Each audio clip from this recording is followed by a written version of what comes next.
नमस्कार, स्वागत है आपका हमारे इस YouTube चैनल पर। मैं मुनमुन श्रीवास्तव आपका हार्दिक अभिनंदन करता हूं। कैसे हैं आप सभी? आपके बहुत सारे सवाल थे जो आप जानना चाहते थे दिल्ली यूनिवर्सिटी कॉलेज कर्मचारी यूनियन के पदाधिकारियों से। आज उन्हीं सवालों के साथ जो है हम हाजिर हैं और आप देख सकते हैं ये कर्मचारी यूनियन के पदाधिकारी हैं देवेंद्र शर्मा जो कि प्रधान हैं डुक्कू के, और रविंद्र पांडे जी जो कि महासचिव हैं, और उनके साथ बाकी पदाधिकारी हैं।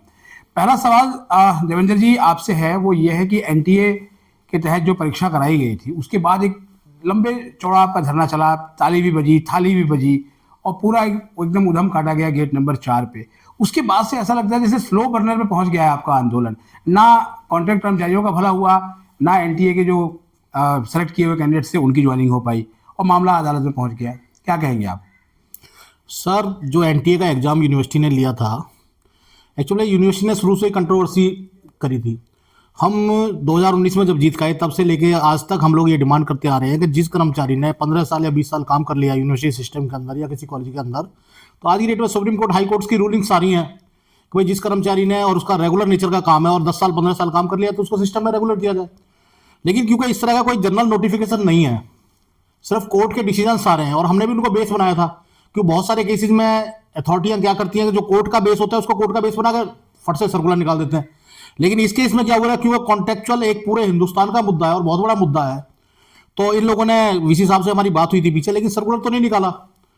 लेकिन एक चीज जो हम कॉन्ट्रैक्ट के लिए करवाने में उस समय कामयाब हो गए थे वो ये था कि इनको 15,000, 17 और 18,000 मेरे ख्याल में सैलरी मिलती थी, फिक्स सैलरी मिलती थी, बहुत सालों से नहीं बढ़ रही थी। बेसिक प्लस डीए हमारे टाइम में हुआ सर, तो आज कॉन्ट्रैक्ट एक सम्मान की जिंदगी जी रहा है। बेसिक अब डीए जो हमें मिलता है उनको भी मिलता है, लेकिन जो चीज उनको रेगुलर करवाने वाली बात थी वो लड़ाइयां तो हमने लड़ी है, प्रॉपर वे में लड़ी है। और पीछे भी जो हमने धरना दिया उसमें भी कॉन्ट्रैक्ट का हमारा नंबर 1 पे मुद्दा था।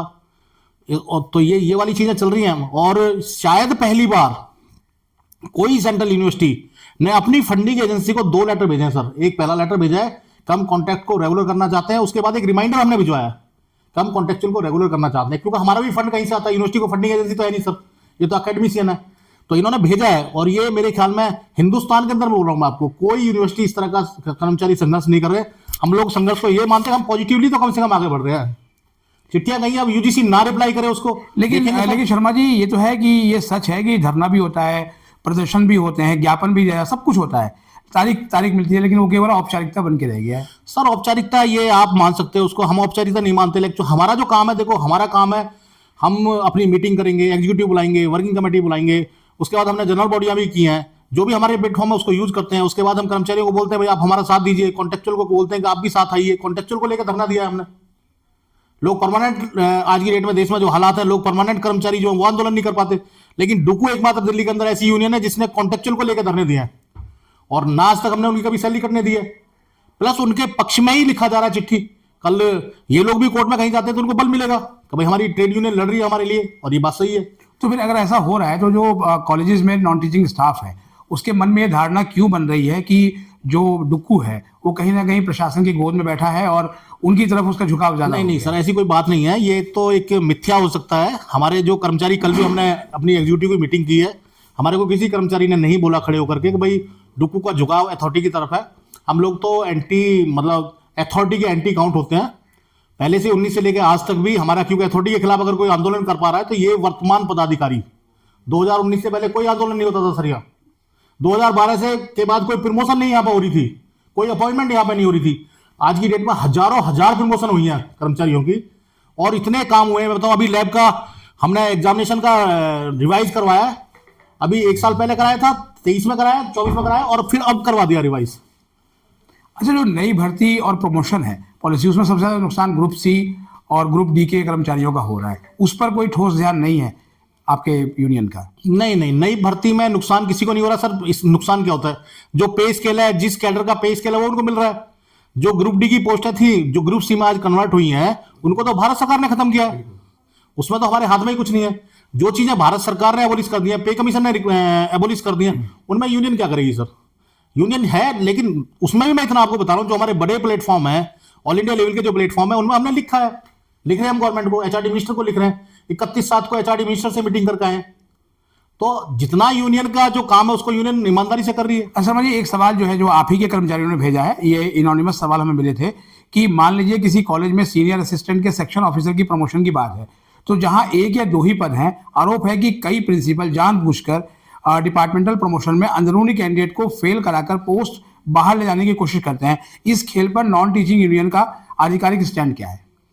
नहीं नहीं, जो रूल है, अगर कहीं पे किसी प्रिंसिपल ने अपनापन दिखाया है कि नहीं मेरे को तो बाहर से ये पोस्ट भरनी है, तो एक आध कॉलेज का ऐसा उदाहरण है सर जहां से आप ये बोल रहे हो। बाकी कॉलेज में तो नहीं लग रहा प्रमोशन हुई हैं। एक आध कॉलेज है तो वहां पर उन्होंने सब जुडिस किया मैटर को, हम लोगों ने उसको सपोर्ट किया है, चिट्ठियां हमने लिखी हैं, हमारे लेटर उन्होंने लगाए हैं। जैसे डीसीएससी का केस था, Delhi college of arts and commerce का, वहां पर उन्होंने सीनियर स्टूडेंट बाहर से भरा। सीनियर स्टूडेंट जब उन्होंने पोस्ट भरा तो वो लोग हमारे टच में आए थे, तो हमने चिट्ठियां लिखी हैं। हम कोई डीसीएससी के प्रिंसिपल से ये तो नहीं था कि भाई डीसीएससी के प्रिंसिपल के खिलाफ हम लिखेंगे। जिस भी कॉलेज से ग्रीवांसेस हमारे पास आई है, हमने उसका संज्ञान लिया है यूनियन ने, और उनके खिलाफ, उनके साथ हम खड़े हुए हैं कर्मचारी के साथ। अच्छा, नॉन टीचिंग रिक्रूटमेंट रूल्स 2020 में बदलाव हुए थे, लेकिन अथॉरिटी ने फिर उसमें अपने हिसाब से जो है वो फिर से फेरबदल कर दिया। बावजूद इसके एक तरफा फैसले हुए और कर्मचारियों के अधिकार केवल कागजों तक सीमित रह गए। सर, ये जब एग्जीक्यूटिव काउंसिल में लगा था उस समय डुकू ने चिट्ठी लिख के दी थी। डुकू ने वीसी साहब को, इवन देन मैं बोलना नहीं चाहता आपसे, वीसी साहब से पर्सनली भी हमने कांटेक्ट किया था। तो वीसी साहब ने भी हमें ये अश्योर किया था कि भाई ये जो चीज़ें रूल में हैं, जो मॉडल कैडर आर यूजीसी का है, उसको हम फॉलोअप करेंगे। लेकिन कुछ कैडर में, क्योंकि रजिस्ट्रार साहब हमारे एडमेंट थे उस पॉइंट के ऊपर, रजिस्ट्रार साहब ये कहते हैं मैंने तो सेंट्रल ऑफिस मैंने चलाना है और यहाँ पे जो प्रमोशन का है वो फिर बहुत कम हो जाएगा और मेरा स्टाफ नाराज रहेगा, इसलिए मैंने तो ये आर इस तरीके से लेना है। तो उन्होंने यहाँ पे चेंज किया थोड़ा सा, तो क्योंकि हमारे कर्मचारी को फायदा हुआ है अल्टीमेटली एलडी और उसमें, तो उसका हमने बहुत ज्यादा विरोध भी नहीं किया। फिर ठीक है भाई, कर्मचारी को फायदा हुआ। तो जब बार बार जो शर्मा जी अथॉरिटी है वो कर्मचारियों के हितों की अनदेखी कर रही है, तो आप लोग बड़े आंदोलन, कोर्ट और राष्ट्रीय स्तर के आंदोलन का रास्ता क्यों नहीं? सर, मैं तो ये चीज नहीं मानता कि अनदेखी कर रही है, उतना नहीं मानता हूं मैं। मुझे ऐसा लग रहा है कि दिल्ली यूनिवर्सिटी देश का पहला विश्वविद्यालय है जहां सबसे ज्यादा कर्मचारियों के काम हुए हैं। अच्छा, और आप ही के जो कॉलेज में कर्मचारी हैं वो ये कहते हैं कि जो कर्मचारी यूनियन है वो अपने दायित्व का निर्वहन नहीं कर रही है और अभी तक तो उसका शपथ ग्रहण भी नहीं हुआ। ये तो बहुत छोटी सी बात है सर, शपथ ग्रहण कराने शायद वो कौन लोग हैं जो नहीं आए हमारी शपथ ग्रहण में।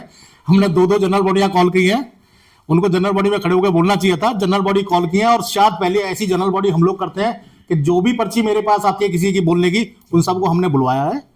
सारे काम प्रॉपर वे में चल रहे हैं। कुछ लोगों को पेन हो सकता है भाई, देखो ये राजनीति है, ट्रेड यूनियन तो बहुत बड़ी राजनीति है। ट्रेड यूनियन में जो हार गया उसको ऐसा लगता है कुछ भी नहीं हो रहा है, जो जीत गया वो कह रहा है मैं सब कुछ कर रहा हूं।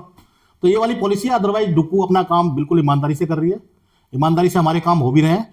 कुछ चीजें हैं जिनके लिए यूजीसी इन्वॉल्व है बीच में, या मिनिस्ट्री इन्वॉल्व है, वो चिट्ठियां भी हम लोग भेज रहे हैं। अच्छा, एक सवाल और भी है कि जो अभी लगातार कॉलेजेस में नॉन टीचिंग की पोस्ट निकल के आ रही हैं और वहाँ ऑलरेडी उन पदों पे कॉन्ट्रैक्ट कर्मचारी काम कर रहे हैं, उनके मन में एक बड़ा डर है कि कहीं हमें बाहर का रास्ता न दिखा जाए, उनके लिए भी यूनियन सोच रही है? सर, ये आपका बहुत बड़ा सवाल है और अच्छी बात भी है। कई कॉलेज में क्या हो रहा है कि इन्होंने एक जो प्रिंसिपल्स, नए प्रिंसिपल जो अपॉइंट हुए हैं वो गड़बड़ की है। जैसे अभी पीछे आपका अरविंदो कॉलेज मॉर्निंग है, वहां पे प्रिंसिपल ने सबको एश्योर किया कि भाई आप लोगों को इंटरनली रखेंगे, आपका एक्सपीरियंस है 15 साल का, 10 साल का, 20 साल का। लेकिन जब अपॉइंटमेंट हुई तो उसमें उन लोगों को बाहर किया गया, जिसका हम लोगों ने विरोध भी किया। लेकिन उनकी इंटरनल यूनिट शायद उसमें साथ नहीं दे रही थी। तो डुकू का, अगर वहां की यूनिट, पर्टिकुलर यूनिट साथ नहीं देगी तो डुकू आंदोलन बहुत लंबे टाइम नहीं कर पाती है सर वहां पे। अच्छा, 2026 का जनवरी महीना भी बीतने की तरफ पहुंच गया है और एक लंबे समय से आपका जो आंदोलन है वो चल रहा था कॉन्ट्रैक्टर कर्मचारियों के लिए भी।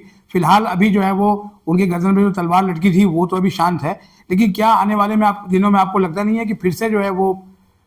सर, उस कड़ी में मैं आपको बताना चाहता हूँ, कभी सर्दी का मौसम था, बहुत ज़्यादा सर्दी पड़ रही थी। कल हम अपनी एग्जीक्यूटिव की मीटिंग कर चुके हैं और परसों 22 तारीख को हमने अपनी वर्किंग कमेटी की मीटिंग बुला रखी है।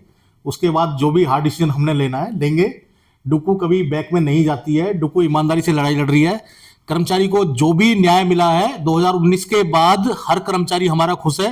जिस भी कॉलेज में हम जाते हैं उनके चेहरे पे खुशी होती है। मैं तो ये कह रहा हूँ कि अगर हमने काम किया तो सम्मान भी हमें उतना ही मिलता है वहां पे जाके। अच्छा, आपको दोबारा जो है वो कर्मचारियों ने चुना, अपना जो है प्रधान, पूरी आपकी टीम जो है वो आई। आपको क्या लगता है कि अगर अगले 6 महीने में जो है वो आप उनके उम्मीदों पर खड़े नहीं उतरे तो क्या इस्तीफा देगी पूरी टीम? नहीं, अगर ऐसा लगेगा हमें कि हम नहीं कर पा रहे, कुछ भी अथॉरिटी हमारी नहीं सुन रही है, तो ये भी कोई बड़ी बात नहीं है मुनमुन जी। हम सत्ता लोलुप लोग नहीं है, चिपक के बैठने वाले लोग नहीं है। अगर ऐसी स्थिति हमें लगेगी कहीं कि हम नहीं काम कर पा रहे हैं और अथॉरिटी हमारे ऊपर हावी होती चली जा रही है, वैसे तो हिंदुस्तान के ऊपर या दिल्ली के अंदर कितनी ट्रेड यूनियंस लड़ रही हैं ये आप अच्छी तरह जानते हैं, क्योंकि डुकू का उदाहरण वो लोग देते हैं। मेरे को तो पीछे याद है किसी कोर्ट में जज साहब ने बोल दिया था, कह रहा है दिल्ली यूनिवर्सिटी नहीं है जहां दिन स्ट्राइक होती है। तो ऐसा नहीं है सर, हम लोग तो ये जो मंदिर है, शिक्षा का मंदिर है, जहाँ से डेमोक्रेसी पनपती है, वहाँ पर हम लोग काम करते हैं। यहाँ डूसू बहुत बड़ा प्लेटफॉर्म है, डूटा बहुत बड़ा प्लेटफॉर्म है, डुकू बहुत बड़ा प्लेटफॉर्म है, लाखों विद्यार्थी यहाँ पढ़ते हैं, तो एक अच्छा मैसेज आता है और उस डेमोक्रेटिक तरीके से जो बनता है हम काम कर रहे हैं। और मैं आपको 100% एश्योर कर रहा हूँ कि हमारी यूनियन बहुत अच्छा काम कर रही है। बहुत सारी चीज़ें जिनको हमने सोचा भी नहीं था, कई बार 2 बार हम एग्जाम का पैसा रिवाइज कर लेंगे, जहाँ 70 रुपये मिलता था 250 रुपये मिलता है। वार्ड कोटा देखो, वार्ड कोटा देखो, हमारा इलेक्शन लड़ने का अधिकार देखो हमारा, मैं कह रहा हूँ हमारे पास तो लंबी फहरिस्त है, इतनी लंबी फहरिस्त है, कम गिनवा। इतना बड़ा जो पीछे हम चुनाव हमने कराया था, उपलब्धि पत्र आज तक कोई यूनियन डुकू के इतिहास में लेकर नहीं आई है सर। और इस बार भी जब आगे हम चुनाव करवाएंगे तो आप कह रहे हो रिजाइन करने वाली बात है, हम इतना बड़ा उपलब्धि पत्र लेकर आएंगे कि लोग सोचेंगे। चलिए, एक आज का आखिरी सवाल, ये पहले क्वार्टर में जो है वो 2026 के क्या एजेंडा है आपका कर्मचारियों के लिए? सर एजेंडा हमारा बहुत बड़ा है, 42 सूत्रीय एजेंडा है हमारा, जिसके ऊपर हमने अभी 106 दिन आंदोलन भी किया था। उसमें हमारी कई सारी चीज़ें निकल कर आ भी गई हैं, कई सारी चीज़ें जो नहीं निकली है वो परसों हमारी वर्किंग कमेटी है, उसमें हम उसमें विचार कर रहे हैं। अगर अथॉरिटी पॉजिटिव नहीं चलेगी, क्योंकि अथॉरिटी ने हमें एश्योर किया है कि वो पॉजिटिवली काम करे, और हमारे बहुत सारे काम रजिस्ट्रार साहब एंड टीम ने पॉजिटिवली करे भी हैं, क्योंकि हमारा भी स्टूडेंट के लिए हम सब यहाँ पे हैं, विद्यार्थी का भला होना चाहिए। हम लोग रोज स्ट्राइक पे बैठ रहे हैं, मुझे अच्छा नहीं लग रहा है, हम सबको अच्छा नहीं लगता है, हमारे एग्जीक्यूटिव को अच्छा नहीं लगता है।